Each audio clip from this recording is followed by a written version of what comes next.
मित्रांनो नमस्कार, स्वागत आहे तुमचं पुन्हा एकदा आपल्या या व्हिडिओमध्ये. आणि आज एक महत्त्वाचा आपण विषय चर्चेला घेणार आहोत. तो म्हणजे IPO म्हणजे काय, किंवा IPOमध्ये नेमकं काय असतं आणि कशी गुंतवणूक करावी, IPOमध्ये इन्व्हेस्टमेंट करावी का, किंवा IPO नंतर लिस्ट झाल्यानंतर इन्व्हेस्टमेंट करावी.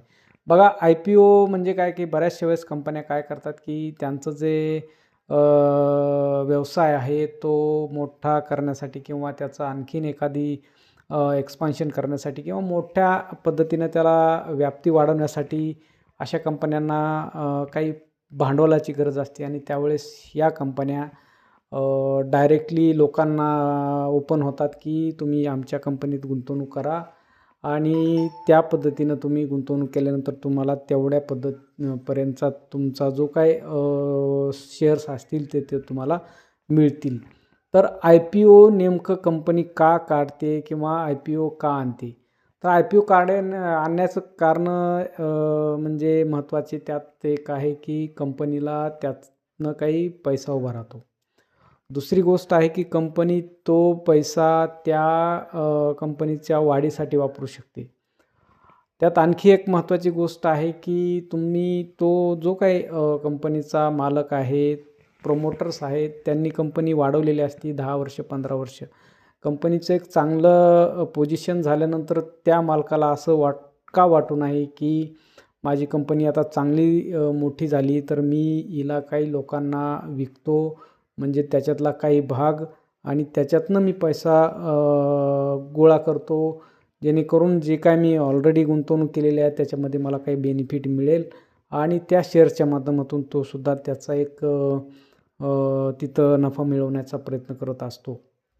आता बऱ्याचशा वेळेस काय होतं, की कंपन्या अशा भरपूर असतात, IPO येतात, तर त्यात प्रामुख्याने आपण गुंतवणूकदार म्हणून आपल्याला काय गरजेचं आहे, तर आपण ओळखणं गरजेचं आहे, की कंपनी कुठली चांगली, त्या कंपनीचा व्यवसाय किती वर्षापासूनचा आहे, त्या कंपनीचा व्यवसाय कुठला आहे, त्याचा पुढे भविष्यात व्यवसाय चालण्याची किती शक्यता आहे, या गोष्टी पारखून मग त्याच्यात आपण गुंतवणूक करावी.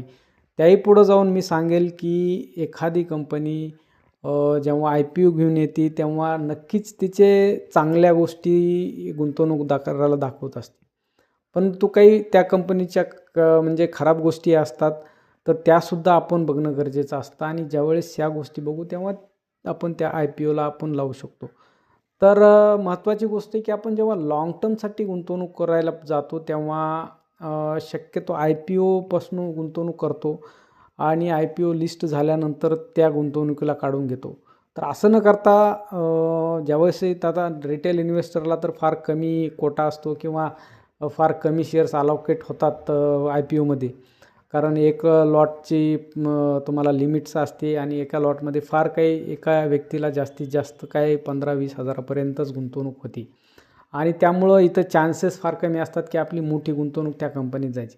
तर यासाठी तुम्ही जेव्हाच तो IPO लिस्ट होईल, कंपनी प्रायमरी मार्केटमधून तुमच्या सेकंड इयर मार्केटमध्ये येईल, म्हणजे जिथून IPOपासून तुमची कंपनी स्टॉक एक्सचेंजला लिस्ट होईल, तेव्हा ती कंपनी तुम्हाला आणखीन जवळून पाहण्यासाठी, किंवा ती ओपन होती सगळ्या लोकांसाठी, की आता ह्या कंपनीत आपण गुंतवणूक करावी का, ह्या कंपनीचे कसे पुढं ग्रोथ राहील, किंवा त्याची कशी वाढ राहील, या पद्धतीनं मग तो सगळा क्राऊड जो आहे, सगळे इन्व्हेस्टर जे आहेत त्याला अनालिसिस करतात. आणि शक्यतो जे काही कंपन्या लिस्ट झाल्यानंतर गुंतवणूक करतात त्या लाँग किंवा जे इन्व्हेस्टर लिस्ट झाल्यानंतर गुंतवणूक करतात हे लाँग टर्मसाठी करतात. आपण ॲज वैयक्तिक गुंतवणूकदार म्हणून याच्यात जर फक्त तुमच्या काही काळापुरतीच, म्हणजेच IPO पुरतीच गुंतवणूक केली तर ती फार लिमिटेड होती.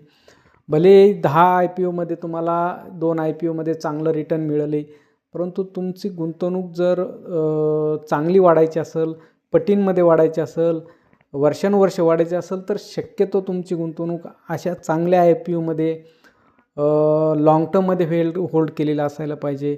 बरेचसे जण फक्त IPO शोधत राहतात, चांगले IPO मिळतील मला म्हणून त्यांचे पैसे म्हणजे असेच ठेवलेले असतात, आणि IPO शोधत कधीतरी IPO होतो 2 महिन्यातून एकदा, तेव्हा त्याची गुंतवणूक होते. असं न करता जेव्हा तुम्ही अशा नवीन कंपन्या चांगल्या पारखून ठेवलेल्या सुरुवातीला जर तुम्हाला नाही IPO मिळाला आणि एक जेव्हा लिस्ट झाल्यानंतर चांगल्या त्याचं जेव्हा बाजारभाव चांगला स्थिर होतो, IPO लिस्ट झाल्यानंतर ते कंपनी 4-6 महिने 8 महिने मार्केटमध्ये स्थिरावते. लोकांना अंदाज येतो की या कंपनीचे प्रॉफिट लॉस स्टेटमेंट्स हे सगळ्या गोष्टी तेव्हा डिटेलमध्ये मार्केटमध्ये ओपन होतात आणि त्यानंतर जर तुम्ही गुंतवणूक केली तर अशा कंपन्या भरपूर तुम्हाला मिळतील की ज्या पटींमध्ये भविष्यात म्हणजे रिटर्न देतात, वर्षानुवर्ष रिटर्न देतात आणि लाँग टर्म वेल्थ तयार होते. तर शक्यतो जे IPOमध्ये इन्व्हेस्ट करणारे गुंतवणूकदार आहेत हे शॉर्ट टर्म गुंतवणूकदाराकडं किंवा गुंतवणूकदार समजले जातात किंवा तो कॅपिटल अप्रिशिएशन तेवढ्यापुरतं IPOची किंमत ₹100 होती आणि मला आता त्या IPOची ₹150 होईल या आशेनं गुंतवणूक करतात. परंतु सगळे IPO याच्यात तुम्हाला असे मिळत नाहीत. काही IPO म्हणजे चांगले लिस्टही होत नाहीत, काहींना निगेटिव्ह लिस्ट होतात. तर अशा वेळेस तुम्हाला त्या IPOमधून गेन मिळत नाही. तर सांगण्याचं तात्पर्य एवढाच आहे की IPOमध्ये तर गुंतवणूक कराच, परंतु IPO चांगला असल्यानंतर त्या कंपनीला लाँग टर्मपर्यंत जेव्हा तुम्ही होल्ड करून ठेवताल आणि त्यात गुंतून राहताल तर त्याचा जेवढा तुम्हाला फायदा होईल त्याच्या म्हणजे जास्त होईल IPOपेक्षा. तर जेव्हाही गुंतवणूक करताल तेव्हा नक्कीच चांगले इन्व्हेस्टमेंट कंपन्या शोधा आणि अशा लाँग टर्म होल्ड करा जेणेकरून तुमचे रिटर्न वाढतील. थँक्यू.